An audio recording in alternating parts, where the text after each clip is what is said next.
اللہ تعالیٰ نے اس صورت میں انسان کے بارے میں بتایا کہ ہم نے انسان کو بڑی مشقتوں میں پیدا کیا ہے، ٹینشنوں میں ہے انسان۔ دنیا میں کوئی ایسا آدمی جو بالکل ریلیکس ہو، کسی قسم کی کوئی ٹینشن اسے نہ ہو، مارکیٹ میں تلاش کرنے سے آپ کو ایسا آدمی نہیں ملے گا۔ خاص طور پہ جو شادی شدہ ہے اس کے بارے میں تو میرا خیال ہے وہ میں اکثر بتاتا ہوں کہ ایک آدمی کی بیوی اس کا سر دبا رہی تھی اور کہنے لگی کہ کیا شادی سے پہلے بھی آپ کا کوئی سر دباتا تھا؟ اس نے کہا کہ پہلے درد ہوتا ہی نہیں تھا۔ مسائل ہیں، ٹینشنیں ہیں۔ اللہ قرآن میں کہتا ہے کہ میں نے انسان کو مشقت میں پیدا کیا، یعنی وہ ٹینشنوں کے ساتھ ہی جیے گا۔ یہ ہے کہ کسی میں ٹینشن کم ہوتی ہے، کسی پہ زیادہ ہوتی ہے۔ کوئی ٹینشن لیتے کم ہے، محسوس کم کرتے ہیں، فیل کم کرتے ہیں۔ کچھ پارسل کا انتظام ان کے پاس زیادہ ہوتا ہے، ٹینشنیں اپنی ٹینشن دوسروں کو پارسل کر رہے ہوتے ہیں۔ ایک طریقہ تو آپ کو بتا دوں ٹینشن پارسل کرنے کا۔ ایک صاحب کہنے لگے کہ میں نے ایک آدمی کا قرضہ دینا ہے، بڑی ٹینشن ہو رہی ہے، تنگ کر رہا ہے۔ میں نے کہا ٹینشن پارسل کر دو۔ کہہ رہے کیسے پارسل کروں؟ میں نے کہا اس کو بولو نہیں ہے۔ تو جو ٹینشن آپ کو ہو رہی ہے کس کو ہونا شروع ہو جائے گی؟ ہماری قوم تو یہی کر رہی ہے نا کہ اپنی ٹینشن دوسرے کو۔ خیر ابھی میرا ٹینشن پہ بیان نہیں ہے کہ ٹینشن کیسے ختم کی جاتی ہے، ٹینشن کا علاج کیا، یہ تو مستقل اس پر کئی بار بیان ہو چکا ہے۔ ابھی تو میں یہ بتانا چاہتا ہوں کہ ان پریشانیوں میں ہمیں سبق کیا ملتا ہے۔ قرآن نے اس صورت میں اس سبق کو ہائی لائٹ کیا، اس میں لیسن کیا ہے۔ اَيَحْسَبُ أَن لَّن يَقْدِرَ عَلَيْهِ أَحَدٌ، یہ لیسن ہے، اس میں سبق ہے، یہ میسج ہے قرآن کا کہ تم جو اتنی پریشانیوں میں ہو، اس کا مطلب اس دنیا کے بادشاہ تم نہیں ہو، اس پہ کنٹرول تمہارا نہیں ہے۔ اس کے بعد بھی تم یہ سمجھتے ہو کہ تم پر کسی کو قدرت نہیں ہے، کوئی تم سے بڑا نہیں ہے، تو یہ تمہاری بھول ہے، یہ تمہاری غلط فہمی ہے۔ سمجھ میں آ رہی ہے بات؟ دنیا میں آج بڑا مسئلہ یہ ہے کہ ہر آدمی اپنے آپ کو محلے کا دادا اور محلے کا باپ سمجھنے لگا ہے۔ بیٹا اپنے آپ کو گھر کا سربراہ سمجھتا ہے، بیوی اپنے آپ کو گھر کا سربراہ سمجھتی ہے، اولاد اپنے آپ کو سمجھتی ہے کہ ہماری چلنی چاہیے اس گھر میں، عوام یہ سمجھتی ہے کہ اس ملک میں ہماری رائے چلنی چاہیے، سربراہ یہ سمجھتے ہیں کہ ہم نے ہی سب کچھ تھوپنا ہے اپنی مرضی سے۔ ہر آدمی یہ سمجھتا ہے کہ جو میری کھوپڑی میں آ رہا ہے وہ درست ہے، سامنے والے کی کھوپڑی جو کہہ رہی ہے وہ بولو غلط ہے۔ تبھی اکثر یہ جملہ سنا ہوگا، بھائی میں اپنی رائے پہ چلتا ہوں، میں نہیں مانتا کسی کو، میرے دماغ میں آئے گا جو آئے گا میں وہ کروں گا۔ یہ ڈائلاگ بڑا اس کو سمجھا جاتا ہے یہ کسی کا مقلد نہیں ہے، یہ محقق ہے، یہ جو اس کی کھوپڑی میں آتا ہے یہ وہ کرتا ہے۔ تو اب میں آپ اصل بات کی طرف آتا ہوں، جو اصل میرا موضوع شروع ہوا تھا۔ قرآن یہ کہتا ہے کہ تم اتنی پریشانیوں میں، اتنی ٹینشنوں میں، اس سے ایک سبق حاصل کیا کرو کہ تم اس دنیا کے آقا اور مالک نہیں ہو۔ تمہاری عقل کے اوپر، تمہاری طاقت کے اوپر ایک اور طاقت ہے جسے کیا کہا جاتا ہے؟ انگلش میں گاڈ کہتے ہیں، فارسی میں خدا کہتے ہیں، اور جو قرآن نے خود اس رب کا نام رکھا، وہ نام کیا رکھا؟ اللہ رکھا ہے۔ سمجھتے ہو کہ نہیں سمجھتے؟ تو ساری ہماری کاوشیں اور طاقتیں وہ کس کے تحت ہیں؟ اللہ کی۔ تو ہم نے اللہ سے آگے نکلنے کی کوشش نہیں۔ آج مسئلہ یہ ہو رہا ہے کہ جو عقل پرست لوگ ہیں وہ اللہ سے آگے نکلنے کی کوشش کرتے ہیں۔ اللہ سے آگے نکلنے کی کوشش دو طرح سے ہوتی ہے۔ وہ میں بتا دیتا ہوں تاکہ ان دونوں طریقوں سے آپ بچیں. ایک کوشش تو وہ جو ملحد اور کافر لوگ کرتے ہیں, ایک کوشش وہ جو کون کرتا ہے؟ کافر.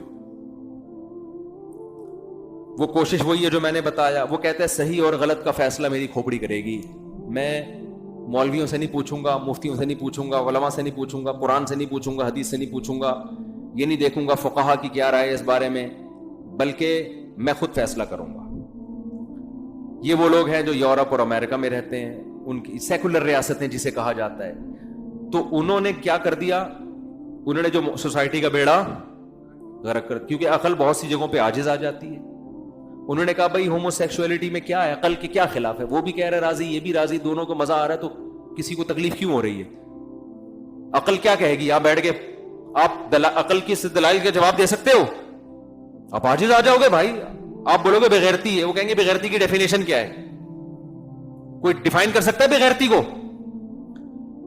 بھائی کچھ چیزیں محسوس ہوتی ہیں, ان کو ڈیفائن,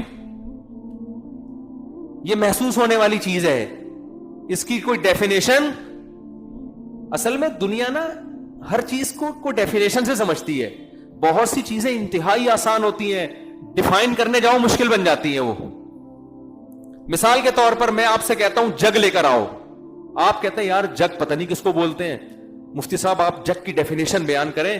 میں چونکہ سائنس کا طالب علم ہوں, میں ہر چیز از کالڈ جگ, جیسے ایک جس قوم کا واقعہ وہ نہیں سناؤں گا, وہ پھر غیر مسلم قوم ہے, وہ ناراض ہو جاتے ہیں. کسی سے پوچھا بچے سے کہ بیٹا نیوٹن کا قانون تمہیں یاد ہے, پہلا قانون؟ اس نے کہا یاد ہے, آدھا یاد ہے, آخر سے وہ بھی. اس نے کہا چلو آخر سے آدھا سنا دو. اس نے کہا از کالڈ نیوٹنز لا, آخر سے آدھا یاد. تو ہر چیز کو لوگ کہتے ہیں نا سائنٹیفک طریقے سے سمجھیں, مسلط کر لیے سائنسدانوں کو اپنے اوپر. تو اب کیا ہے, میں آپ سے کہتا ہوں جگ لے کر آؤ. اتفاق سے آپ کو جگ کا مطلب نہیں پتا تھا. آپ کہنے سر آپ ذرا ڈیفائن کر دیں جگ کی ڈیفینیشن. میں کہوں جگ وہ آلہ ہے جس میں پانی بھرا جاتا ہے, آپ بالٹی اٹھا کے لے آئے. میں کہوں جگ وہ آلہ ہے جس میں عام طور پر پینے کا پانی ڈالا جاتا ہے, آپ گلاس اٹھا کے لے آئے. میں کہوں جگ اصل میں اس برتن کو کہتے ہیں جس میں بالٹی سے کم اور گلاس سے زیادہ پانی ہو, آپ لوٹا اٹھا کے لے آئے. جتنی ڈیفائن کرتے ہو پھنستے چلے جاؤ گے آپ. میرا خیال ہے 6-7 مہینے کے بعد جا کے آپ کی سمجھ میں آئے گا کہ یہ کیا منگوا رہے ہیں مجھ سے. اس سے بہتر نہیں ہے میں اٹھاؤں گلاس میں بولوں اس میں لے آ بھائی, تو سوری جگ دکھاؤں بھائی اس کو بولتے ہیں اس میں لے آ پانی. سمجھ میں آ رہی ہے بات؟ غیرت, حیا, شرم, بخل, کنجوسی, یہ وہ چیزیں نہیں ہیں جن کو آپ لفظوں میں ڈیفائن کریں. یہ محسوس ہونے والی چیزیں ہیں اور یہ ڈیفائن نہیں کی جا سکتی. لیکن انسان کو انسان کا بچہ بنانے میں سب سے زیادہ ان چیزوں کا دخل ہے. یہ چیزیں نکل جائیں تو انسان میں اور گدے گھوڑے میں کوئی فرق امپورٹنٹ اتنی ہے کہ انسان کو انسان کا بچہ یہ چیزیں بنا رہی ہے, لیکن ڈیفائن کرنا ممکن نہیں ہے. اسی وجہ سے یہ پیغمبروں سے سیکھی جاتی ہے. غیرت مند لوگوں کے پاس بیٹھو گے تو غیرت خود بخود ٹرانسفر ہو جائے گی, بے غیرتوں کے پاس بیٹھو گے تو کیا آ جائے گی؟ بے غیرتی آ جائے گی. انتہائی امپورٹنٹ چیزیں ہیں لیکن لفظوں میں ان کو ڈیفائن نہیں کیا جا سکتا. حیا کیا چیز ہے, لفظوں میں ڈیفائن کر سکتے ہو؟ نہیں ہو سکتا لفظوں میں ڈیفائن. سخاوت کیا چیز ہے, کوئی معیار ہے کہ اتنا پیسہ خرچ کر تو سخی بن جاتا ہے؟ ہر قوم کا اپنا معیار ہے. کنجوسوں کے ہاں چمنی دے دو گے, کہیں گے یار آج تو اس نے حاتم طائی کی قبر پہ لات مار دی, اتنا سخی آدمی. اور سعودی عرب میں کسی عرب کے ہاں جاؤ, وہ بکرے کھلا کے بھی سمجھ رہا ہوگا ہاں میں نے آپ کا اکرام. عربوں میں بڑی سخاوت ہم نے دیکھی ہے, وہ سمجھ رہا ہے بکرا کھلایا حضرت جی کو میں نے, صحیح ہے نا. وہ شرمندہ ہو رہے ہوتے ہیں کہ یار, تو ہر قوم کا اپنا معیار ہے. تو یہ ساری چیزیں جو اخلاقی برائیاں ہیں نا, اخلاقی. میرے پاس ایک فرانس سے انگریز آئی, وہ اسلام قبول کرنا چاہتی تھی, وہ اس کی پیچھے پڑی ہوئی تھی اسلام ہومو سیکسولیٹی کو منع کیوں کر رہا ہے, کہ اس میں خرابی کیا ہے, یہ تو بغیرتی ہے. اصل میں جو میرے پاس جواب تھا نا وہ میں نے اس کو دیا نہیں, کیونکہ وہ جواب دینا بھی ایک بڑی, ہم تو اتنے شرمیلے ہیں نا کہ ہمیں وہ صحیح جواب دیتے ہوئے شرم آ رہی ہوتی ہے. اب مجھے ابھی یہاں بھی شرم آ رہی ہے، میں یہاں بھی نہیں دوں گا جواب. میں نے کہا اور بہت سارے کام ایسے ہیں جن کو آپ بھی غلط کہتے ہو. کوئی وہ کام کرے گا آپ اس کو سوسائٹی سے نکال دو گے، لیکن عقل سے اس کو بھی آپ ڈیفائن نہیں کر سکتے. محرم رشتوں سے شادیاں یہ گورے بھی غلط سمجھتے ہیں، لیکن کل ان کے ہاں یہ بھی الاؤ ہو جائے گا، اس پہ بھی قانون سازی ہو جائے گی. ایک ملحد سے ایتھیس سے کسی نے پوچھا نا، کوئی اپنی معاذ اللہ نقل کفر گندا لفظ زبان سے بول رہا ہوں سمجھانے کے لیے، کوئی اپنی بیٹی سے شادی کرتا ہے تو اس کی کیا دلیل ہے غلط ہونے کی؟ اس نے کہا تو گندگی ہے، بدبو ہے. یار آج تم کہہ رہے ہو بدبو ہے، کل تم کہو گے اس میں کیا خرابی ہے. ورنہ کل یہ ہومو سیکسولیٹی کو تم کہتے تھے گندا عمل ہے، بدبودار عمل ہے، آج تم اس کو کہہ رہے ہو لیگل ہے. انسان اگر وحی کی تعلیمات، خدائی تعلیمات کو سائیڈ پہ رکھ دے تو ہر گندگی پہ لیبل کون سا لگانا شروع کرے گا؟ اچھائی، کہ اس میں خرابی کیا ہے. تو میں جو اصل بات لے کے چلا تھا نا اس کو بھی میں چھوٹا سا کمپلیٹ کر دوں. تو میں یہ کہہ رہا تھا کہ جب کوئی محلے کا دادا ہوتا ہے نا، وہ جب برائیاں کر رہا ہوتا ہے تو بجائے اس کے کہ وہ سوری کرے اور کہے کہ تہذیب مجھ سے مت سیکھو، میں تو چرس پیتا ہوں، میں تو ہیروئن پیتا ہوں، تہذیب کے لیے کسی بزرگ کے پاس چلے جاؤ. لیکن اگر وہ متکبر ہوگا، محلے کا دادا ہوگا، تو بجائے اپنی اصلاح کرنے کے، رونے دھونے کے، وہ تہذیب کی ڈیفینیشن کو کیا کر دے گا؟ چینج. تو یورپ نے یہی کیا ہے میرے بھائی. انہوں نے کہا جب وہ اخلاقی برائی، مذہب چھوڑا انہوں نے، عیسائیت بھی تو اچھی تعلیمات دیتی تھی نا. انہوں نے جب عیسائیت کو نکالا اپنی حکومت سے اور اپنے سوسائٹی سے تو زنا بھی پھیل گیا، ولد الزنا، بچے پیدا ہونا شروع ہو گئے. ان کے لوگوں نے احتجاج کیا کہ بھئی حلال اور حرام بچے میں کیا فرق رہ گیا؟ پھر دونوں کا جب ابا میں وہی نام ڈالا جا رہا ہے تو انہوں نے کہا اس سے کچھ بھی نہیں ہوتا، نکاح تو ایک میوچل انڈرسٹینڈنگ سے ایک چیز ہے. ارے جب میوچل انڈرسٹینڈنگ سے آپ نے ایک چیز رکھی ہے تو پھر ڈیورس پر آدھی جائیداد کیوں دینی پڑ رہی ہے اس کو؟ میوچل انڈرسٹینڈنگ سے جب مل سکتے ہیں تو جدا بھی ہو سکتے ہیں. نہیں جی، فیملی سسٹم کو ہم نے بچانا ہے، لہذا طلاق دی تو آدھی جائیداد، جو طلاق دے گا اس کو بھی آدھی جائیداد دینی پڑے گی. اس کا مطلب آپ فیملی سسٹم کی اہمیت کو بھی مان رہے ہو. تو یہ دو نمبریاں کہتے ہیں نا، ایک جھوٹ جب انسان بولتا ہے تو اسے چھپانے کے لیے کتنے جھوٹ بولنے پڑتے ہیں؟ 100 جھوٹ بولنے پڑتے. ہوتا ہے کہ نہیں ہوتا ایسے؟ تو جو مغربی اقوام ہیں وہ یہی کر رہی ہیں. ایک غلط کام کیا نا، خدا کو اپنی ڈکشنری سے کیا کیا؟ سیکولر ریاستوں نے نکال دیا. اب جب نکالا ہے تو بھائی بے غیرتی کسے کہتے ہیں، غیرت کسے کہتے ہیں؟ یہ تو مذہب بتاتا تھا نا. قرآن نے کیسے مزے سے بتا دیا، حرمت علیکم امہاتکم وبناتکم واخواتکم وعماتکم وخالاتکم وبنات الاخی وبنات الاخت وامہاتکم اللاتی ارضعنکم واخواتکم من الرضاعہ وامہات نسائکم وربائبکم اللاتی فی حجورکم من نسائکم اللاتی دخلتم بہن فإن لم تکونوا دخلتم بہن فلا جناح علیکم وحلائل ابنائکم الذین من اصلابکم وان تجمعوا بین الاختین. یہ سارے رشتے ایک ایک کر کے قرآن میں آسمان سے نازل کر دیے کہ ان رشتوں سے تمہارا نکاح نہیں ہو سکتا، یہ تمہارے محرم ہیں، ان کے بارے میں تمہارے دل میں ڈیزائرز پیدا ہوئی تو یہ پرلے درجے کی بے غیرتی اور بے شرمی ہے. سمجھ میں آ رہی ہے بات کہ نہیں آ رہی؟ گورے کے پاس ایسا کوئی آسمانی قانون نہیں ہے. ایک ایک رشتے کا اللہ نے، ساس کا بھی نام لیا اس نے. کتنا اللہ نے ساس کو پروٹوکول دیا نا. آپ اور میں نہیں دے رہے، میں تو اس لیے نہیں دے رہے کہ میرے پاس الحمدللہ ہول سیل کے حساب سے سسرال ہے، سالے ماشاءاللہ ہول سیل کے حساب سے، سسر ہول سیل کے حساب، ہر چیز ہمارے پاس ہول سیل کے حساب سے، پھر بھی دے رہا ہوں. سوچو میں جو اتنا دبلا ہوں کیوں.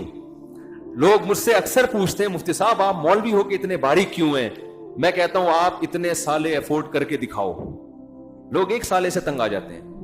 اچھا میرے سالے بھی بیان سنتے وہ ناراض ہو جائیں گے، پھر بولیں گے یار ہماری برائیاں کر رہے ہیں. بہت اچھے ہیں الحمدللہ، لیکن ویسے میں ایک جنرل نالج کے لیے آپ کو بتا رہا ہوں کہ آپ خود سوچو نا، ایک سسر کتنا آدمی ان سے ٹھٹرا ہوا رہتا ہے کہ نہیں رہتا؟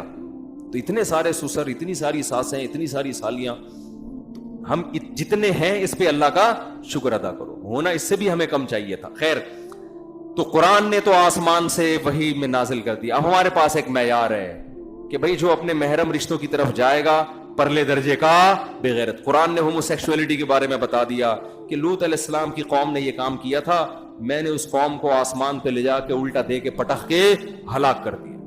انی لعملکم من القالین. لوط علیہ السلام نے کہا مجھے تمہارے اس عمل سے نفرت ہے. وتذرون ما خلق لکم ربکم من ازواجکم. مردوں کے پاس جاتے ہو، جس عورت کو اللہ نے تمہارے لیے پیدا کیا، تمہاری تسکین کے لیے پیدا کیا، وہ تمہارے لیے گاڈ کا گفٹ ہے، وہ اس سے نکاح کیوں نہیں کرتے؟ تو قوم جواب میں کہتی تھی ما لنا فی بناتک من حق، ہمیں بدکاریاں کر کر کے اتنی گندی لت پڑ چکی ہے کہ ہمیں عورت سے شادی میں اب دلچسپی نہیں ہے. تو قرآن نے ہمارے سامنے ڈیفائن کر دیا.